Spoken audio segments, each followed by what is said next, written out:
Hello everyone, जैसे कि आप जानते हो कि स्कॉलरशिप का फॉर्म फिलअप स्टार्ट हो चुका है। आप लोगों को भी हमने बताया है कि आप लोग अगर फर्स्ट सेमेस्टर में हो, थर्ड सेमेस्टर में हो तो कब आप फॉर्म फिल कर सकते हो। अब इसमें कुछ और चीजें हैं जिसको आप लोगों को ध्यान में रखना होगा। जैसे ये न्यूज में आया हुआ है कि आपके फैमिली की सालाना इनकम जो है कितनी होनी चाहिए, तब आप ये फॉर्म भर पाओगे। इस पर हम बात करेंगे। कुछ डॉक्यूमेंट्स जो कि आपके पास होने कंपलसरी है, इस पर हम बात करेंगे। कौन कौन से डॉक्यूमेंट्स आप लोगों के लिए बहुत ज्यादा जरूरी है, इस पर भी बातें होंगी। सो फ्रेंड्स, चैनल पर पहली बार विजिट करें तो चैनल को सब्सक्राइब कर लेना, बेल आइकन को हिट कर देना। यहाँ पर आपको यूपी डीएलएड से रिलेटेड इंफॉर्मेशन, आप लोगों को जो है यूपी स्कॉलरशिप से रिलेटेड इंफॉर्मेशन, टैबलेट योजना से रिलेटेड इंफॉर्मेशन, ये सारी चीजें आपको दी जाती है। तो चैनल को सब्सक्राइब कर लीजिएगा। देखिए, यूपी स्कॉलरशिप का फॉर्म जो है 10 जुलाई से भरना स्टार्ट हो चुका है। 20 दिसंबर इसका लास्ट डेट है फॉर्म भरने का। उसके बीच में ही आपको फॉर्म भरना है। अब अगर मैं बात कर लूं आप लोगों को कि कब कब आप फॉर्म भर सकते हो, तो जैसे कि हमने आपको बताया था कि अगर आप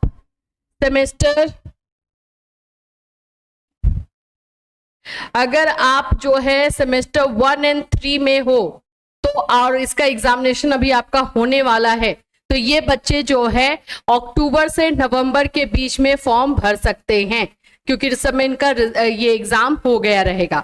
एक और चीज जो आपको ध्यान देनी है कि आपकी परिवार की आय जो है 2.5 लाख रुपए सालाना होगी, तभी आप लोगों को स्कॉलरशिप जो है मिलने वाला है। ये भी नियम एक होता है। तो ये तो इनकम सर्टिफिकेट आपको जो लगाना होगा उसी के अकॉर्डिंग होता है। तो इनकम सर्टिफिकेट आपके पेरेंट्स का लगता है, इस बात का ध्यान रखना है। प्रदेश में छात्रवृत्ति योजना में लाभ लेने के लिए आय सीमा यानी इनकम बढ़ाई जाएगी। सामान्य, पिछड़े व अल्पसंख्यक छात्रों के लिए परिवार की सालाना आय सीमा 2 लाख रुपए से बढ़ाकर 2.5 लाख की जा रही है। तो इसमें चेंजेस यही किया गया है कि पहले 2 लाख था और अब 2.5 लाख होगा। मतलब पहले 2 लाख वाले ही बच्चे फॉर्म भर पाते थे, अब जिनका फैमिली इनकम जो है 2.5 लाख है वो भी फॉर्म भर पाएंगे। तो 50,000 का इजाफा किया गया है। छात्रवृत्ति एवं शुल्क भरपाई योजना का लाभ हर साल 50 लाख से ज्यादा लोगों को मिल रही है। परिवार की आय पे बढ़ाने पर सहमति बन चुकी है और अब आपको इनकम जो है आपका अगर 2.5 लाख है तो भी आप ये फॉर्म भर पाओगे।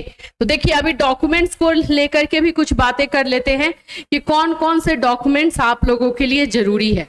देखो, सबसे पहले तो अगर मैं बता दूं तो बाबू, आप लोगों का इनकम सर्टिफिकेट, ये जो अभी बातें हो ही रही है इसी पर बोल लेते हैं। इनकम सर्टिफिकेट जरूरी है, जो कि आपके पेरेंट्स का होना चाहिए, आपके फादर का, मदर का, जो भी आपके गार्जियन है उनका होना चाहिए।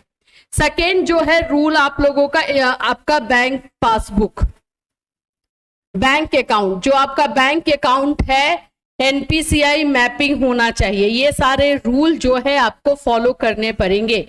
अगर आपको जो भी बैंक अकाउंट दे रहे हो वो अगर एनपीसीआई से मैपिंग नहीं है तो कृपया करके उसे ना दो। अदरवाइज पैसा आपको अगर सब कुछ वेरीफाई हो जाता है और मिलने वाला भी रहेगा तो वो रिजेक्ट हो जाएगा, फेल हो जाएगा, फिर वो नहीं मिलेगा। तो ये सारे डॉक्यूमेंट्स, और उसके अलावा एकेडमिक जो आपका डॉक्यूमेंट है, जैसे मानो कि आप डीएलएड कर रहे हो तो आपने ग्रेजुएशन किया था, तो ग्रेजुएशन का जो डॉक्यूमेंट्स है वो आपको प्रिपेयर करके रखना है। तो डॉक्यूमेंट सारा आपके पास करेक्टली होना चाहिए। रेसिडेंशियल सर्टिफिकेट होना चाहिए, आप यूपी के रहने वाले हो, इसका सर्टिफिकेट भी आपको दिखाना होगा। तो ये सारी चीजें आप लोग को जो है तैयार करनी है। और ये आय सीमा, इनकम जो था, इसको बढ़ा दिया गया है, तो बहुत सारे बच्चों को इसमें भी बेनिफिट मिलेगा। तो यूपी स्कॉलरशिप से रिलेटेड यही अपडेट है। अभी जैसे जैसे इसमें नियम हर साल चेंज होते हैं, कुछ ना कुछ नियम जो है हर साल चेंज करता है, तो जैसे जैसे नियम में चेंज आते रहेगा वैसे वैसे हम आपको इन्फॉर्म करते रहेंगे। फिर मिलूंगी, till then take care everyone.